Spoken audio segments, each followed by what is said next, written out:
নমস্কার বন্ধুরা, শিউলির রান্নাঘরে সবাইকে স্বাগত। আজ বানিয়ে নিচ্ছি হোয়াইট পাস্তা। তার জন্য আমি নিয়ে নিয়েছি এরকম একটা বেলি টাইপের গামলা।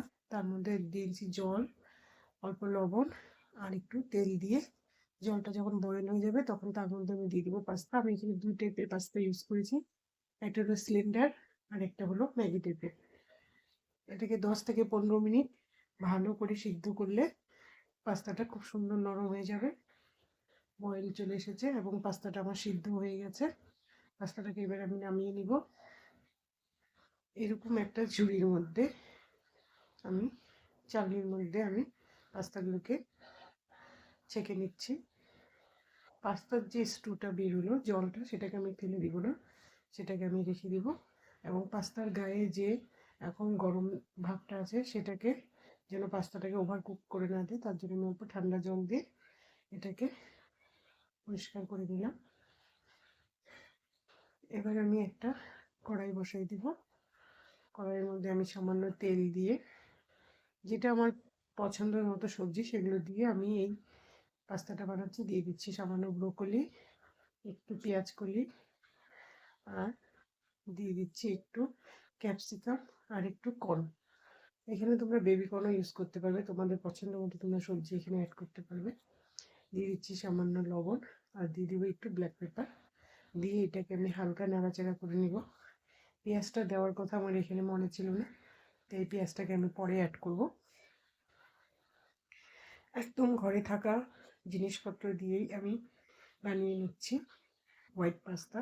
এটা বাচ্চাদের একটা খুব প্রিয়,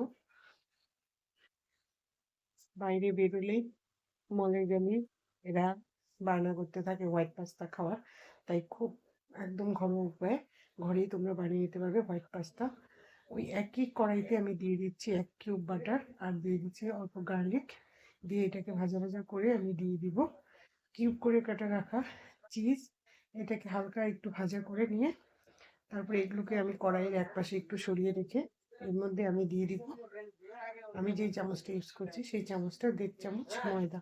তোমরা এখানে চাইলে আটাও ইউজ করতে পারো, কিন্তু আমি এখানে ময়দাটা ইউজ করলাম। ময়দাটাকে একটু ভালো করে ভাজা ভাজা করে নিয়ে তারপরে আমি চিজগুলোর সাথে ময়দাটাকে পুরো মিশিয়ে দিব। এখানে কিন্তু ময়দাটাকে একটু ভাজতে হবে, নাহলে ময়দার যেটা কাঁচা গন্ধ সেটা থেকে যাবে। ভালো করে একটু ভেজে নিতে হবে টাইম সময় নিয়ে। দারুণ টেস্টি হয়, ঘরে থাকা উপকরণ দিয়ে তোমরা নিশ্চয়ই ট্রাই করবে এবং ট্রাই করে জানাবে আমাকে যে তোমাদেরটা কেমন হয়েছে। ভীষণ টেস্টের বন্ধুরা। দিয়ে দিচ্ছি এর মধ্যে আমি দুধ। তোমাদের যদি দুধ দিতে না ইচ্ছা করে তোমরা সম্পূর্ণই যে পাস্তার যে জলটা বেরিয়েছিল সেটা দিয়ে করতে পারো। দুধ যে জাল দিয়ে আমরা সেই চামচে 3 চামচ দুধ দিয়ে দিচ্ছি। এবার এটাকে আমি ভালো করে মিল করবো। এখানে ভয় পাওয়ার কিছু নেই, যে দলা দলা হয়ে গেল, এটা মেশাতে মেশাতে আপনি একদম মেল্ট হয়ে যাবে দুধের সাথে। দেখো সুন্দর মেল্ট হয়ে গেছে। এবার আমি এখানে দিয়ে দিব চিলি ফ্লেক্স, গোলমরিচের গুঁড়ো এবং প্রয়োজন মতো টেস্ট মতো লবণ দিয়ে দিচ্ছি। আমি কিন্তু এখানে পার্সলে বা অর্গানজা ইউজ করছি না। এইবার আমি দিয়ে দিচ্ছি এখানে পেঁয়াজটা। পেঁয়াজটা আমি তখন দিতে একদমই ভুলে গেছিলাম। কিচ্ছু হবে না, এখানে দিলেও একই টেস্ট আসবে। দিয়ে একটু ভালো করে নাড়াচাড়া করলে একটু বয়ল আসলে আমি এবার দিয়ে দিব ফ্রাই করে রাখা সবজিগুলো।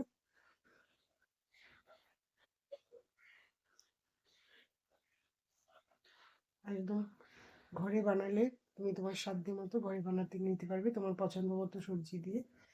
সবসময় অনেকেই ভয় পায় হোয়াইট পাস্তা, হোয়াইট পাস্তা এই সসটা কী করে বানাবে। এখন তো দেখলে একদম easy to cook white pasta বানানো। দিয়ে দিচ্ছি পাস্তাগুলো। পাস্তাগুলো দিয়ে হালকা নাড়াচাড়া করে তারপরে আমি দিয়ে দিব যে পাস্তার যে স্টুটা ছিল, জলটা ছিল, সেখান থেকে আমি আমার পছন্দ মতো 3 চামচ জল দিয়ে দিচ্ছি। এই জলটা দিলে পাস্তার টেস্টটা খুব ভালো হয়। তোমরা যেমন লিকুইড রাখতে চাবে এই সসটাকে, তোমরা ততটা পরিমাণে জলটা দিবে। হয়ে গেছে আমার পাস্তা। এই পজিশনে যখন আসবে তোমরা এর মধ্যে আরও চিজ দিতে পারো বা পাসলে দিতে পারো, অর্গান দিতে পারো, যেগুলো দেয় অনেক সময় অনেকে, কিন্তু আমি কিচ্ছু ইউজ করতেছি না, একদম নর্মালভাবে বানিয়ে নিচ্ছি হোয়াইট পাস্তা। তোমরা এইভাবে বানিয়ে নেবে, বাচ্চারা খুব খুশি হবে। প্লেট করে আমি নিয়েছি। ভিডিওটা যারা ফেসবুক থেকে দেখছো তারা অবশ্যই লাইক কমেন্ট শেয়ার করে দিবে এবং আমার পেজটাকে ফলো করবে। যারা ইউটিউব থেকে দেখছো তারা অবশ্যই সাবস্ক্রাইব করে দেবে। তোমরা সকলেই ভালো থাকবে। আজ তাহলে এখানেই রাখছি, নমস্কার।